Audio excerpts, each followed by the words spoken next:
Le invito a buscar en el Nuevo Testamento de su Biblia la epístola a los Filipenses, capítulo 4. Después de unos instantes leeremos algunos versículos de este capítulo para saber cómo controlar nuestra manera de pensar. O, si lo prefiere, cómo controlar nuestros pensamientos. La idea es la misma, expresada con palabras diferentes. Así como en los paquetes de cigarrillos hay una advertencia que dice fumar es peligroso para la salud, yo quiero advertirle que el pensar equivocadamente también puede ser peligroso para la salud. Y en este estudio bíblico de hoy vamos a descubrir si usted es culpable de una manera de pensar equivocada.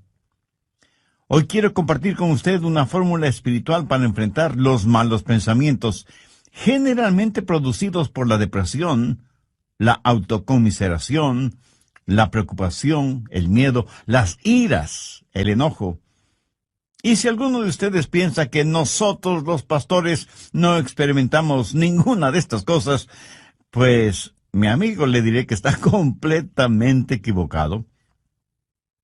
Pero quiero darle a conocer lo que Pablo escribió desde la lóbrega celda de una oscura cárcel, en donde estuvo prisionero por predicar el Evangelio de nuestro Señor Jesucristo. Y quiero que escuche atentamente lo que el apóstol dice en Filipenses 4, comenzando con el verso 4. Regocijaos en el Señor siempre. ¿Quién dijo eso? El apóstol Pablo. ¿Y cuándo lo dijo? Mientras estuvo preso en una cárcel romana. Regocijaos en el Señor siempre. Otra vez os digo, regocijaos. Vuestra gentileza sea conocida por todos los hombres. El Señor está cerca. Por nada estéis afanosos, sino sean conocidas vuestras peticiones delante de Dios en toda oración y ruego, con acción de gracias. Y la paz de Dios, que sobrepasa todo entendimiento, guardará vuestros corazones y vuestros pensamientos en Cristo Jesús. Recuerde que estamos hablando de cómo controlar sus pensamientos, cómo controlar su manera de pensar. El apóstol Pablo en el verso 7 dice, y la paz de Dios que sobrepasa todo entendimiento, guardará vuestros corazones y vuestros pensamientos en Cristo Jesús. Pero ahora deseo que preste mucha atención a lo que dice el verso 8. Por lo demás, hermanos, todo lo que es verdadero, todo lo honesto, todo lo justo, todo lo puro, todo lo amable, todo lo que es de buen nombre, si hay virtud alguna, si algo digno de alabanza, en esto pensad.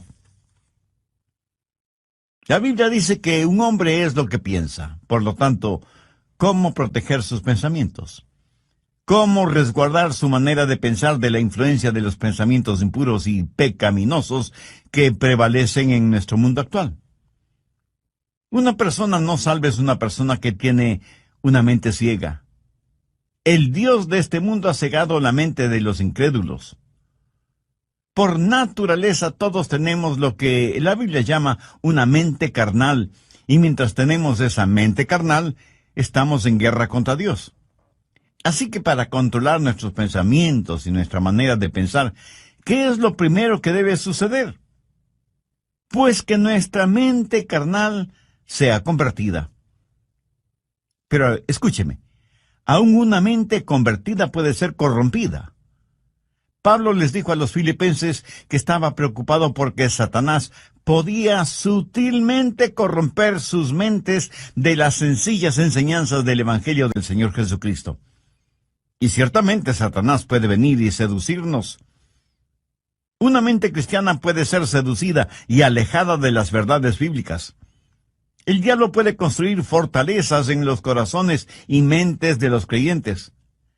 Por eso, una mente que ha sido corrompida debe ser reconquistada. Debemos recuperar el terreno perdido. Escúcheme, una mente corrompida que ha sido reconquistada tiene que ser controlada por Cristo. El Señor debe estar a cargo de nuestra mente y debemos aprender a escoger nuestros pensamientos, así como escogemos a nuestros amigos, si es que tuviéramos el suficiente sentido común de escoger solo buenos amigos. Debemos tener ciertos parámetros para saber la clase de pensamientos que debemos admitir en nuestra mente y aquellos que debemos desecharlos en forma absoluta. Pero Pablo, cuando está listo para hablar de estos parámetros, primero presenta un contexto como base fundamental de lo que va a hablar. Y al preparar el escenario, Pablo habla de tres cosas. Primero, usted debe encontrar su gozo en el Señor. Note que en el verso 4 él no dice, regocijaos siempre. Hubiera sido una verdadera tontería si solo decía eso. Pero no es ninguna tontería cuando dice, regocijaos en el Señor siempre. O sea, les está diciendo a los filipenses que el verdadero gozo solo lo encontrarán en el Señor Jesucristo. Esto pone en evidencia que cada creyente que controla su manera de pensar tendrá un gozo, un regocijo consciente, continuo, conspicuo y contagioso, porque ese gozo está fundamentado, anclado en el Señor Jesucristo. Permítame compartir con usted algo muy personal. Yo procuro tener siempre mi mente ocupada, aún en tiempo de descanso o de vacación, porque una mente ociosa es el mejor taller del diablo. Y he descubierto el secreto de la fortaleza. Es el gozo del Señor. Él es mi fortaleza. Y eso no es solo una frase bonita, ni parte de alguna canción espiritual preferida. Es la realidad. El Señor es mi fortaleza. Hay veces cuando dejo mi oficina y vengo a grabar estos mensajes radiales y estoy física y mentalmente cansado. Y me detengo y digo, Señor Jesús, te amo. Gracias por quien tú eres y lo que representas para mí. Tú eres en verdad mi fortaleza física, mental, espiritual y emocional. Y casi de inmediato siento el poder y la fortaleza que inunda mi cuerpo y sé, sin la menor sombra de duda, que el Señor es mi fortaleza. Y por eso me regocijo siempre en el Señor. Por favor, busque Juan 15:11. Estas cosas os he hablado para que mi gozo esté en vosotros y vuestro gozo sea cumplido. De paso, quiero decir que el gozo en Jesús es el único gozo que permanece. Si su gozo depende de alguna otra persona o de alguna cosa, ese es un gozo pasajero que no permanece. Que alguien o algo puede quitárnoslo. Yo me alegro de que el gozo de Pablo no era porque estaba en libertad, porque le hubiera sido completamente fácil decir que estaba gozoso si tenía libertad. Pero él dijo que tenía pleno gozo estando en la cárcel. Así que no tenga su gozo de las circunstancias. No pretende encontrar su gozo en las diversiones. No espere encontrar gozo genuino en los negocios. Ni se engañe creyendo que el verdadero gozo está en tener amigos, aunque sean buenos amigos. Tampoco el tener buena salud es fuente de gozo verdadero. Todas estas cosas que he mencionado le pueden proporcionar ciertas alegrías pasajeras, pero nunca un gozo genuino y verdadero. El único manantial de gozo profundo y permanente es el Señor Jesucristo. Regocijaos en el Señor siempre. Otra vez digo, regocijaos. Segundo, recuerde que Dios siempre está cerca. Reconozca la presencia de Dios continuamente. Pablo en el verso 5 de Filipenses 4 dice, vuestra gentileza sea conocida de todos los hombres, el Señor está cerca. Escúcheme, la expresión el Señor está cerca no es en referencia a la segunda venida de Cristo, sino que describe la realidad de lo que Pablo estaba experimentando en esa prisión romana. Y él dice, el Señor está aquí, conmigo, aún en esta celda. En Juan 14:16, el Señor Jesús dijo, y yo rogaré al Padre, y os dará otro consolador, para que esté con vosotros para siempre. La forma de tener una saludable actitud mental es encontrando gozo en el Señor y estar consciente de la constante presencia de Dios. Cuando usted hace esto, lo maravilloso es que Jesús le ayuda a llevar sus problemas. Es como si Pablo estuviera diciendo, aunque estoy aquí en la prisión, el Señor Jesús está conmigo. ¿Sabe? El Señor Jesús no vino para sacarle de los problemas, sino para vivir esos problemas con usted. ¿No es eso maravilloso? El otro día estuve leyendo acerca de unos prisioneros en la época de José Stalin en Rusia, cuando perseguían ferozmente a los cristianos y los mataban. Un grupo de 20 cristianos estaba reunido en un edificio cuando Stalin, al frente de un pelotón de soldados, entró en el recinto y comenzó a hacer una lista de quienes estaban reunidos allí. Un oficial vino y le informó que había 30 personas. Entonces uno de los cristianos dijo: oficial, está equivocado. Estamos aquí 31 personas porque Jesús está aquí con nosotros. Hermoso, ¿no le parece? Tercero, rehúse el preocuparse por todo. Filipenses 4:6. Por nada estéis afanosos, sino sean conocidas vuestras peticiones delante de Dios en toda oración y ruego, con acción de gracias. ¿Lo captó? Por nada estéis afanosos. En el original griego esta frase conlleva la idea de algo que se desgarra. Y eso es exactamente lo que la preocupación hace, nos desgarra interiormente. En un lado está el temor y en el otro lado está la esperanza, y usted se encuentra exactamente en la mitad. ¿Qué es lo que Pablo dice? Por nada estéis afanosos. En varias de sus enseñanzas, el Señor Jesucristo dejó muy claro que no valía la pena el vivir lleno de preocupaciones. Con las preocupaciones, nadie ha podido añadir ni un solo centímetro a su estatura, ni ha podido solucionar algún problema, o disminuir una carga, o secar una lágrima. La preocupación, mi amigo, no tiene ningún valor y además es una gran pérdida de tiempo. Consume nuestras energías. La preocupación no sirve absolutamente para nada. La preocupación no quita la incertidumbre del mañana, pero sí succiona la energía de hoy y cubre con sus oscuras nubes el brillo del sol de hoy. Jesús dijo que son los paganos los que se preocupan desmedidamente por todo, y que nosotros como hijos e hijas de Dios no debemos ser como ellos porque Dios cuida de nosotros. Pablo se prepara para decirnos cómo proteger nuestros pensamientos, y por eso pone como trasfondo el gozo del Señor, para que reconozcamos que Cristo siempre está con nosotros, para que dejemos de preocuparnos desmedidamente por todo. ¿Pero cómo hacerlo? Por nada estéis afanosos, si no sean conocidas vuestras peticiones delante de Dios en toda oración y ruego con acción de gracias. ¿Tiene usted algún problema que lo considera como un gran problema?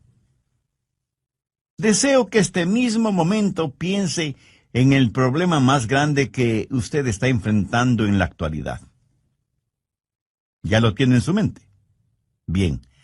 Ahora, duplíquelo en tamaño. Sí que es enorme, ¿verdad? Ahora permítame preguntarle, ¿es ese su problema más grande que Dios? ¿O demasiado grande para Dios? Por supuesto que no. Véalo a la luz de Dios, recordando que para Dios no hay nada imposible. Y si usted puede orar por las cosas grandes, eso quiere decir que también puede orar por las cosas pequeñas.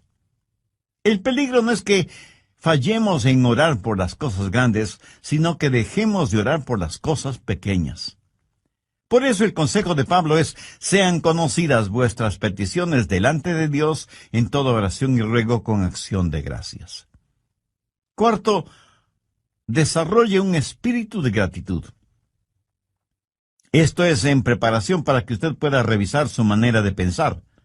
Puede evaluar sus pensamientos para saber si los deja o no entrar en su corazón y en su mente.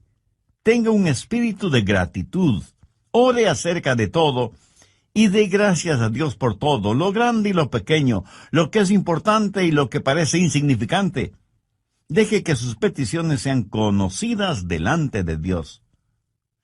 No sé si se habrá dado cuenta, Pero muchas veces nos quejamos cuando no deberíamos hacerlo.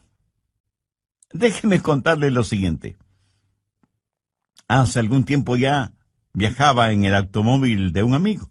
Él iba manejando y yo le iba contando que nuestros hijos, unos estaban en una escuela privada, otros en el colegio y otros en colegios cristianos. Y me quejaba por el altísimo costo de la educación de nuestros hijos. Mi amigo me escuchaba y me observaba. De pronto dijo: daría cualquier cosa en el mundo si es que mi hijo pudiera ir al colegio. Y pensé, qué espíritu de ingratitud el mío. Mi amigo tenía un hijo rebelde, es lo que generalmente decimos una oveja negra.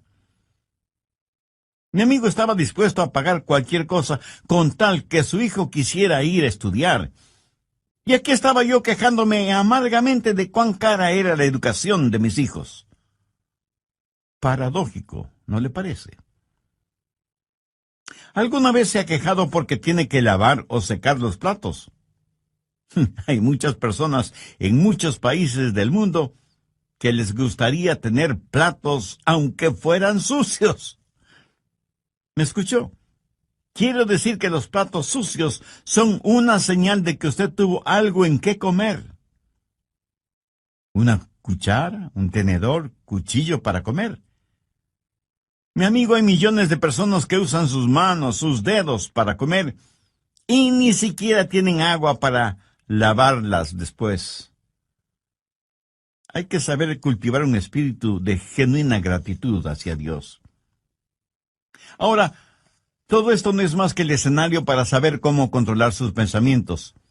Es como el estar en un aeropuerto y pasar por los controles de seguridad que tienen sensores para detectar cualquier objeto que pudiera considerarse peligroso o algunas sustancias prohibidas que algunas personas tratan de pasar de contrabando.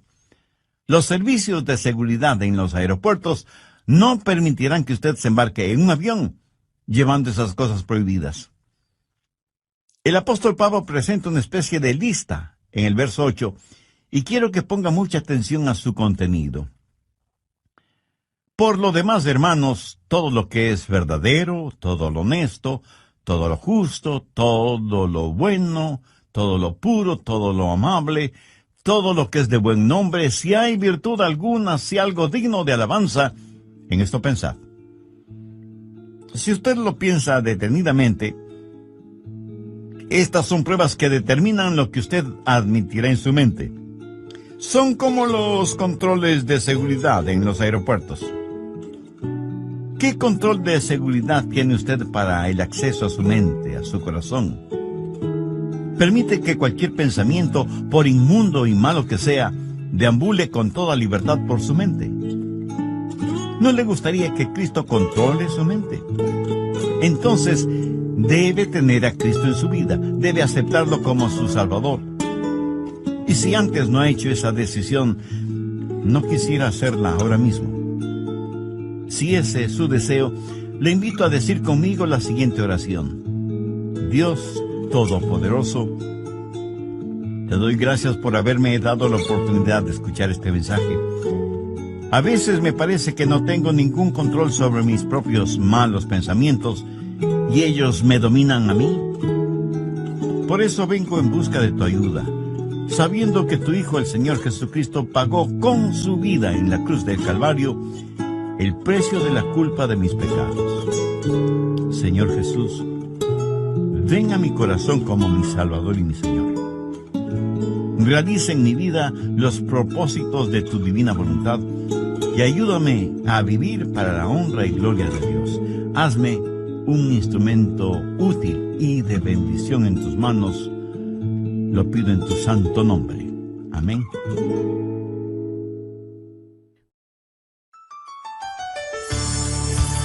¿Ha visto escenarios naturales extraordinarios que hasta le quitan el aliento y motivan a adorar a Dios? Hace algún tiempo estuve en una conferencia bíblica en la ciudad de Knoxville, en el estado de Tennessee, y tuve la oportunidad de ver la cadena montañosa conocida como Montañas Azules, justo en la estación del año cuando las hojas de los árboles se vuelven amarillas, rojas, azules, doradas y, en fin, tienen todos los colores del arco iris. Mi esposa y yo nos quedamos asombrados y maravillados de ver la creación de Dios en toda su espléndida belleza. Me acuerdo que dije: Señor, esta es una extraordinaria experiencia que me mueve a adorarte más y más.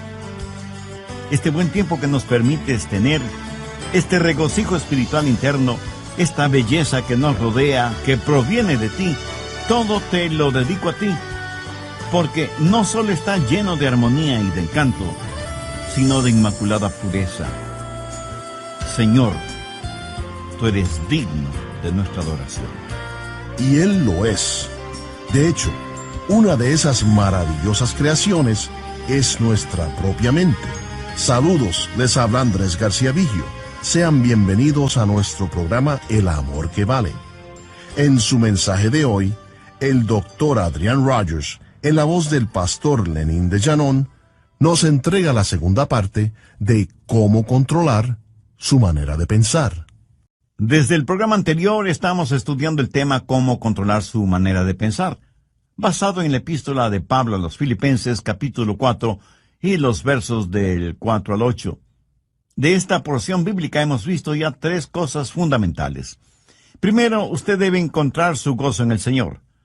Note que en el verso 4, Pablo no dice regocijaos siempre. Hubiera sido una verdadera tontería si solo decía eso. Pero no es ninguna tontería cuando dice regocijaos en el Señor siempre. O sea, les está diciendo a los filipenses que el verdadero gozo solo lo encontrarán en el Señor Jesucristo. Esto pone en evidencia que cada creyente que controla su manera de pensar tendrá un gozo, un regocijo consciente, continuo, conspicuo y contagioso, porque ese gozo está fundamentado, anclado en el Señor Jesucristo. Segundo, recuerde que Dios siempre está cerca. Reconozca la presencia de Dios continuamente. Pablo en el verso 5 de Filipenses 4 dice: vuestra gentileza sea conocida de todos los hombres, el Señor está cerca. Y la expresión el Señor está cerca no es en referencia a la segunda venida de Cristo, sino que describe la realidad de lo que Pablo estaba experimentando en esa prisión romana y dice: el Señor está aquí conmigo, aún en esta celda. En Juan 14:16, el Señor Jesús dijo: y yo rogaré al Padre y os dará otro Consolador, para que esté con vosotros para siempre. Tercero, rehúse el preocuparse por todo. Filipenses 4:6. Por nada estéis afanosos, sino sean conocidas vuestras peticiones delante de Dios en toda oración y ruego con acción de gracias. ¿Lo captó? Por nada estéis afanosos. En el original griego esta frase conlleva la idea de algo que se desgarra. Y eso es exactamente lo que la preocupación hace, nos desgarra interiormente. En un lado está el temor y en el otro lado está la esperanza. Y usted se encuentra exactamente en la mitad. ¿Qué es lo que Pablo dice? Por nada estéis afanosos. Cuarto, desarrolle un espíritu de gratitud. Tengo un espíritu de gratitud. Ore acerca de todo y de gracias a Dios por todo, lo grande y lo pequeño, lo que es importante y lo que parece insignificante. Deje que sus peticiones sean conocidas delante de Dios. El apóstol Pablo presenta una especie de lista en el verso 8 y quiero que ponga atención a su contenido. Por lo demás, hermanos, todo lo que es verdadero, todo lo honesto, todo lo justo, todo lo bueno, todo lo amable, todo lo que es de buen nombre, si hay virtud alguna, si algo digno de alabanza, en esto pensad. Bien, ahora quiero que note algunas cosas muy importantes. Primero, la prueba de la dependencia o confianza. Aquí debemos hacernos algunas preguntas. ¿Es verdadero? ¿Puedo confiar en eso? ¿Puedo depender de eso? Todo lo que es verdadero. Sabe que vivimos en una generación que no pregunta si algo es verdadero. La pregunta importante en nuestros días es, ¿trabaja? ¿Da resultado? No deje que ninguna cosa prohibida penetre en los recintos de su mente y que cómodamente se instale allí. No la absorba en su corazón, ni la haga parte de su filosofía de la vida. Si algo no es genuino o verdadero, no permita que sea parte de su forma de pensar. Evalúelo todo de acuerdo a la Biblia, que es la fuente primordial de la verdad. Segundo, la prueba del respeto. Pablo dice, todo lo que es verdadero, todo lo honesto. Y aquí la palabra honesto literalmente significa honorable. Hace referencia a cosas que son honorables, honrosas. ¿Permite usted que cosas deshonrosas se acumulen en su mente? Guarda mentalmente cosas que no son dignas de su respeto. Cosas que no son dignas de que usted invierta su tiempo en ellas. Algunas cosas no son malas porque son viles. Son malas porque son necias, tontas, estúpidas, cosas que no valen la pena. Tercero, la prueba de las riquezas. Todo lo justo. ¿Sabía que la palabra justo en este versículo significa recto, derecho, lo cual es lo opuesto a torcido? Entonces, ¿qué significa esto? Significa que usted no debe dejar que ningún pensamiento torcido, deformado, penetre en su mente. ¿Piensa usted siempre correctamente, con rectitud? En mis estudios bíblicos, predicación y tiempo devocional, siempre trato de pensar con rectitud, honestamente. Reconozco que muchas veces dejamos que pensamientos torcidos invadan nuestra mente porque hemos desconectado los puestos de seguridad. Y sencillamente vamos de aquí para allá sin que nada aparentemente nos moleste. Pero Pablo dice que hay ciertas cosas que no deben pasar por la puerta de nuestra mente. Cualquier cosa que no nos inspira confianza o respeto, o que levanta una bandera de sospecha, ni siquiera debe merodear la periferia de nuestros pensamientos. El apóstol también hace mención a todo lo puro, y puro significa algo que está libre de cualquier contaminación, algo libre de manchas o suciedad. Esto en referencia a objetos o animales. ¿Es esto lo suficientemente puro como para ser usado en la adoración a Dios? ¿Es esto lo suficientemente puro como para ser ofrecido a Dios? Estas preguntas nos llevan al siguiente punto. Cuarto, la prueba de la reverencia. Todo lo que es puro. ¿Es esto algo de lo cual no me avergüenzo de ofrecérselo a Dios? Escúcheme, puede tomar cierta historia o cierta película o cierta música o cierta literatura o ciertas amistades o ciertos hábitos y decir, Señor, con esto te adoro. Estoy seguro que alguien me dirá, Pastor, ¿no estamos supuestos a adorar a Dios con todas las cosas?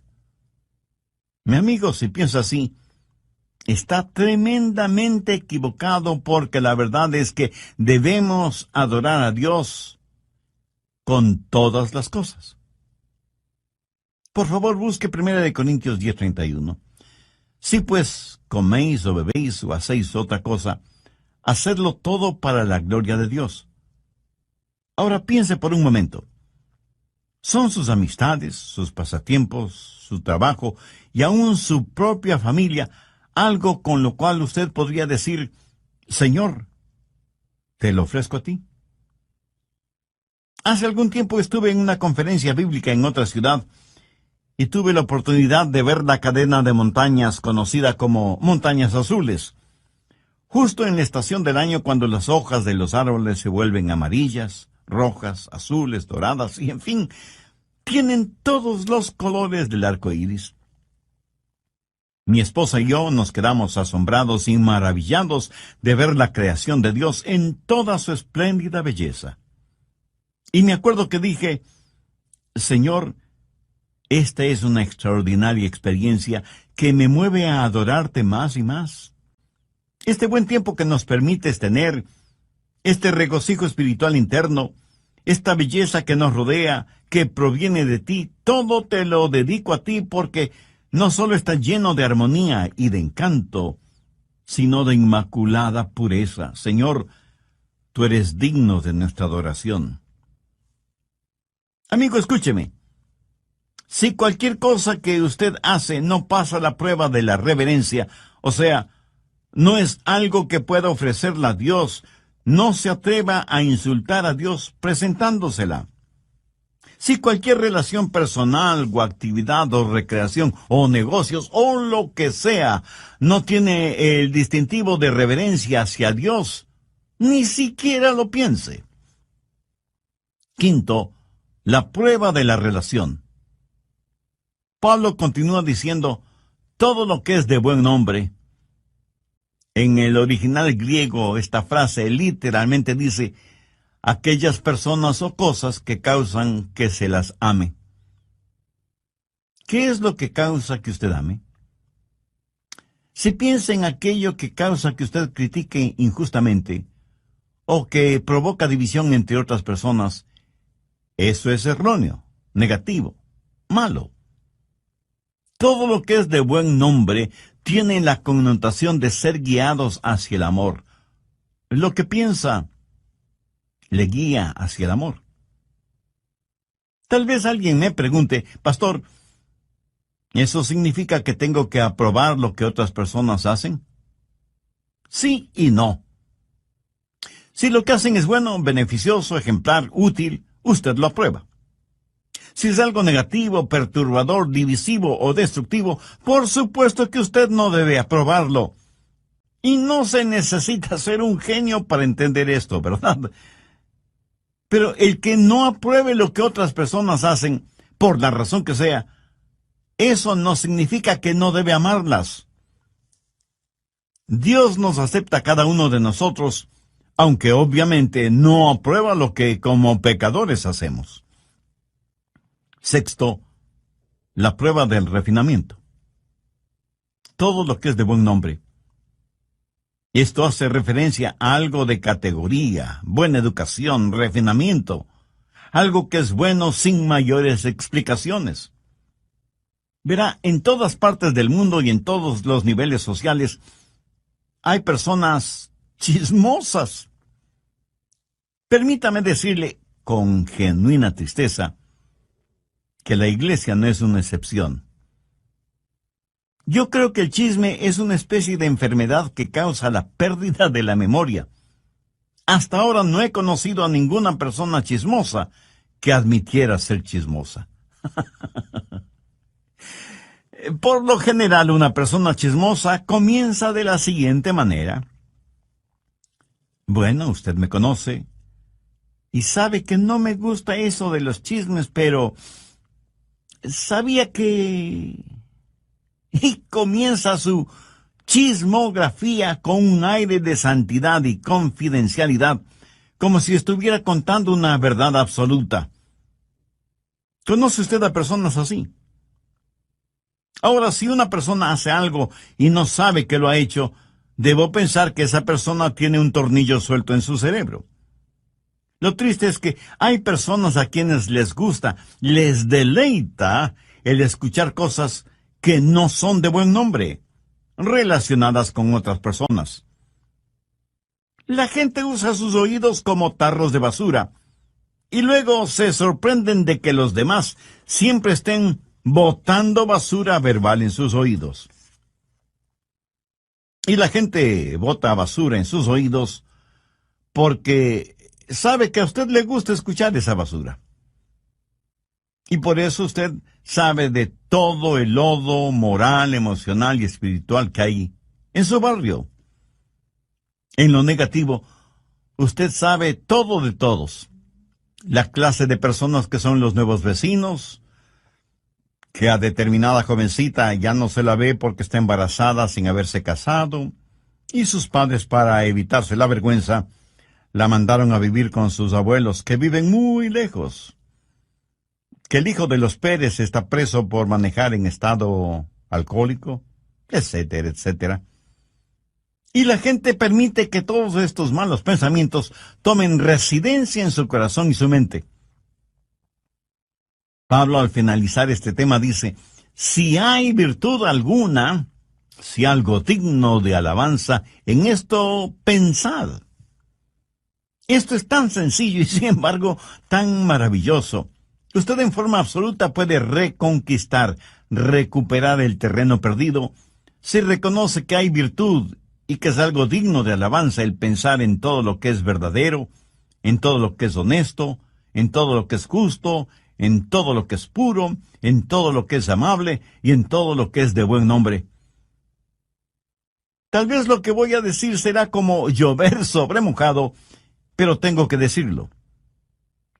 Usted no tiene que pensar en ninguna cosa que no quiera pensar. Pero escúcheme, usted debe pensar en algo. Usted no puede controlar su vida mental poniendo a su mente en neutro. Debo pensar en algo. Y si no piensa en algo correcto, le aseguro que pensará en algo incorrecto. Si usted no está pensando en algo bueno, tenga la certeza de que terminará pensando en algo malo. La fórmula para no tener malos pensamientos no es tratando de no tener malos pensamientos. Por ejemplo, trate de no pensar en un submarino ahora mismo. ¿Está seguro que no está pensando en un submarino en este mismo instante? Bien, la única forma para no pensar en un submarino en este momento no es tratando de no pensar en un submarino, sino tratando de pensar en algo diferente. Y las personas que están tratando de no pensar en un submarino están pensando en el submarino acerca del cual tratan de no pensar. Qué interesante, ¿verdad? El apóstol Pablo, escribiendo a los hermanos, a la iglesia en Roma, les dijo: no seáis vencidos de lo malo, sino vence con el bien el mal. Deje que los buenos pensamientos inunden su mente y mantenga su corazón y su mente enfocados en el Señor Jesucristo. En Filipenses 4:7 leemos: y la paz de Dios, que sobrepasa todo entendimiento, guardará vuestros corazones y vuestros pensamientos en Cristo Jesús. Es casi imposible de explicar, pero estamos llamados a tener la mente de Cristo. Por lo tanto, debemos aprender a tener los pensamientos de Dios en Cristo y utilizar la normativa que Pablo nos da en Filipenses 4 como punto de seguridad por donde deben pasar todos los pensamientos antes de que tomen residencia en nuestros corazones y mentes. Y sea agradecido con Dios por su preciosa palabra. Debemos orar para que nos ayude a mantener nuestros pensamientos, nuestras mentes, nuestros corazones bajo la sangre de Cristo. Entre quienes me escuchan en este mismo momento, ¿habrá alguien que quiera entregar su corazón al Señor Jesucristo? Alguien que quiera ser salvo, independientemente de la edad que tenga o del nivel social o financiero al que pertenezca. Alguien que quiera tener un verdadero propósito para vivir y una firme esperanza a la hora de morir. Si usted puede hacer esa decisión espiritual ahora mismo, si ese es su deseo, le invito a orar conmigo una corta oración. Mi oración será únicamente para guiarle. Ore con sus propias palabras y puede orar en voz alta o en voz baja o silenciosamente si lo prefiere, pero ore con fe, con sinceridad, con convicción.